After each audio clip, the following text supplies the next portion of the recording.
Hello friends, ഇന്ന് ഞാൻ മാൽദീവ്സിലേക്കുള്ള nursing റിക്രൂട്ട്മെൻറ്റിനെ പറ്റിയിട്ടുള്ള വീഡിയോ ആണ് ചെയ്യുന്നത്. നാട്ടിലുള്ള കുറേ ഫ്രണ്ട്സ് ഇവിടെ എങ്ങനെയാണ് ജോലി കിട്ടിയത്, എന്തൊക്കെ ക്വാളിഫിക്കേഷനാണ് വേണ്ടത് എന്നൊക്കെ കുറേ ഡൗട്ട്സ് ചോദിക്കാറുണ്ട്. അപ്പോൾ ഞാൻ വിചാരിച്ചു എന്നാൽ അതൊരു വീഡിയോ ആയിട്ട് ചെയ്യാമെന്ന്. ആദ്യം തന്നെ പറയാനുള്ളത്, ഇവിടെ ഡയറക്റ്റ് റിക്രൂട്ട്മെൻ്റ് ഒന്നും ഇല്ല. എല്ലാ റിക്രൂട്ട്മെൻറ്റ് കാര്യങ്ങളും ചെയ്യുന്നത് ഏജൻസി ത്രൂ ആണ്. അതുകൊണ്ട് തന്നെ നല്ലൊരു ഏജൻസി കണ്ടുപിടിക്കുക എന്നതാണ് ആദ്യത്തെ കടമ. നഴ്സിംഗ് ജോബിന് അപ്ലൈ ചെയ്യാൻ വേണ്ടുന്ന ക്രൈറ്റീരിയകൾ എന്തൊക്കെയാണെന്ന് നോക്കാം. ഫസ്റ്റ് തന്നെ BSc GNM പാസ്സായവരായിരിക്കണം. രണ്ടാമത്തെ ക്രൈറ്റീരിയ 2 ഇയർ എക്സ്പീരിയൻസ് ഗ്യാപ്പ് ഇല്ലാതെ ഉണ്ടായിരിക്കണം. അത് റീസെൻ്റ് ആയിരിക്കണം. 150 ബെഡഡ് എക്സ്പീരിയൻസേ അക്സെപ്റ്റ് ചെയ്യുകയുള്ളൂ. മൂന്നാമതായിട്ട് IELTS OETയിലും ബേസിക് സ്കോറെങ്കിലും ഉണ്ടായിരിക്കണം. IELTSൽ 5.5 OETയിൽ C സ്കോറോ ഉണ്ടായിരിക്കണം ഇവിടേക്ക് അപ്ലൈ ചെയ്യാനായിട്ട്.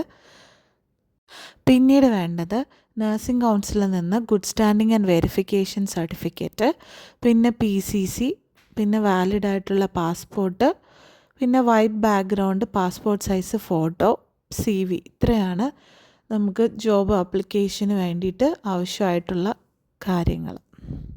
പിന്നെ ഏജൻസിയിൽ നിന്ന് നമുക്കൊരു ജോബ് ആപ്ലിക്കേഷൻ ഫോം തരും. അത് നമ്മൾ ഫില്ല് ചെയ്താണ് ഫസ്റ്റ് അപ്ലൈ ചെയ്യുന്നത്. ഫസ്റ്റ് സ്റ്റെപ്പ് എന്ന് പറയുന്നത് ഡോക്യുമെൻറ്റ് സെലക്ഷനാണ്.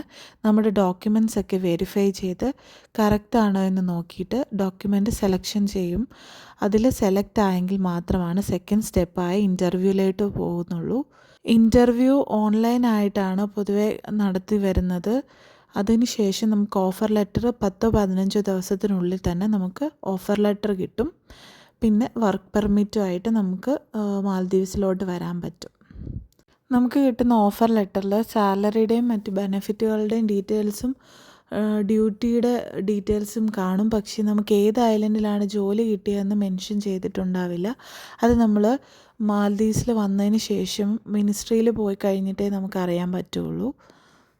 നമ്മളിവിടെ എത്തിക്കഴിഞ്ഞാൽ ഉടനെ തന്നെ ഏജൻറ്റ് വന്ന് നമ്മളെ പിക്ക് ചെയ്യും.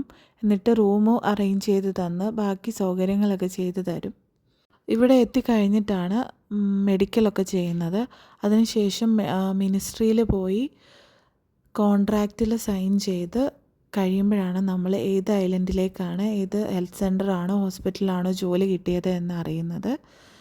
ഏത് ഹെൽത്ത് സെൻ്ററിലാണോ ഹോസ്പിറ്റലിലേക്കാണോ ജോലി കിട്ടിയതെന്ന് അറിഞ്ഞു കഴിഞ്ഞാൽ നമ്മളെ നമ്മുടെ ഹോസ്പിറ്റലിൽ നിന്ന് കോണ്ടാക്റ്റ് ചെയ്ത് നമ്മളെ അവിടേക്ക് കൊണ്ടുപോകാനുള്ള ടിക്കറ്റ് എടുത്ത് തരുകയും മറ്റ് സൗകര്യങ്ങൾ ചെയ്തു തരുകയും ചെയ്യും. നമ്മൾ വർക്ക് ചെയ്യേണ്ട ഐലൻഡിൽ എത്തിക്കഴിഞ്ഞു കഴിഞ്ഞാൽ അവിടെ നമുക്ക് വേണ്ടുന്ന അക്കോമഡേഷൻ ഫെസിലിറ്റിയും മറ്റു കാര്യങ്ങളും എല്ലാം അവർ തന്നെ അറേഞ്ച് ചെയ്ത് തരും.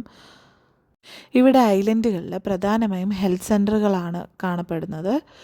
കുറേ ഐലൻഡുകൾക്ക് കൂടി ഒരു അറ്റോൾ ഹോസ്പിറ്റൽ ഉണ്ടായിരിക്കും. റീജിയണൽ ഹോസ്പിറ്റലുകളും കാണാറുണ്ട്.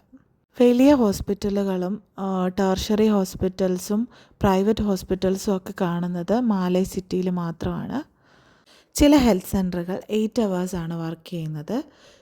24 hour വർക്ക് ചെയ്യുന്നതും 16 hour വർക്ക് ചെയ്യുന്ന ഹെൽത്ത് സെൻറ്റേഴ്സും ഇവിടെയുണ്ട്.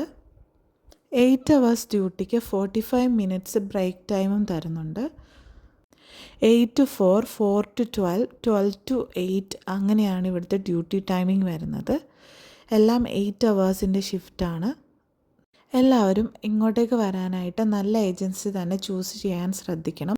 ഏജൻസി ചൂസ് ചെയ്യുമ്പോൾ അവർ വഴി വന്നിട്ടുള്ള കാൻഡിഡേറ്റ്സിനെ കോണ്ടാക്റ്റ് ചെയ്യാൻ പറ്റുമെങ്കിൽ അങ്ങനെ ചെയ്തിട്ട് വരുന്നതായിരിക്കും നല്ലത്. ഈ വീഡിയോ നിങ്ങൾക്ക് യൂസ്ഫുള്ളായി തോന്നിയെങ്കിൽ എൻ്റെ ചാനൽ സബ്സ്ക്രൈബ് ചെയ്ത് സപ്പോർട്ട് ചെയ്യണേ.